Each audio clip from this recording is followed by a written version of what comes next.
Жаңа жыл мандарин қаптайтын уақыты. Мерекелік дастарханда міндетті түрде мандарин тұрады. Жаңа жылдық тәттіні қораптың ішіне де мандаринді салуға әдетке айналдырған. Ендеше тоқсары түсті цитрус дәмді жемістің пайдасы мен зиянын қарастырып көрелік. Құрметті оқырман, қазақша арнаға қолдау білдіріп, лайк басып, тіркеліп кетсеңіз болғаны. Мандариннің отаны Қытай. 19 ғасырдың басында Европаға жетіп, Испания, Марокко мен Түркияның негізгі өсіретін жемісіне айналған.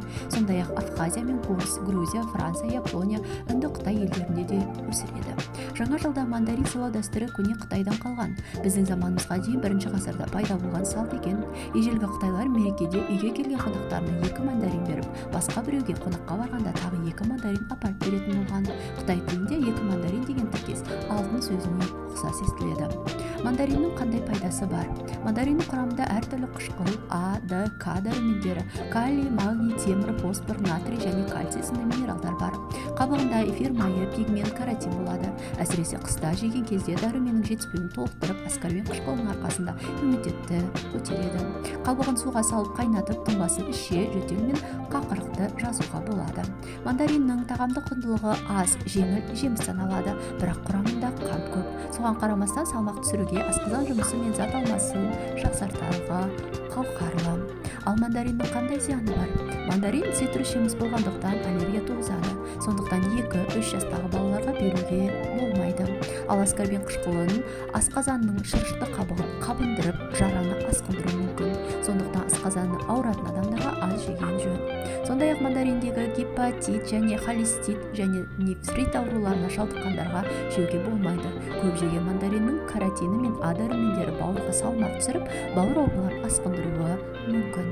Ежелгі Қытайда мандаринді бақыт, байлық және ұзақ өмір сүрудің символы деп есептеген. Сол үшін де олар қонаққа бара жатып мандаринді сыйлыққа алатын болған. Өз кезегінде үй иесі де кетіп бара жатқан қонаққа 2 жемісті сыйлаған.